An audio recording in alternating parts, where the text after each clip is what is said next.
নমস্কার বন্ধুরা, আমি দেবাশিস শীল আপনাদের সামনে আজকে নতুন একটা ভিডিও নিয়ে আসলাম। নতুন নয়, ভিডিওটা পুরনোই। তো হেয়ার কাটিং আজকে একটা ভিডিও হবে। এই কাটিংটা আজকে ভালো হয়েছে কি না আপনারা কমেন্টে আমাকে জানাবেন।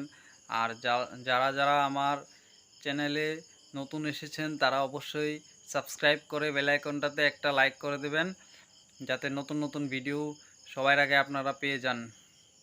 তো চলো বন্ধুরা, লেটস গো, ভিডিও দেখা যাক।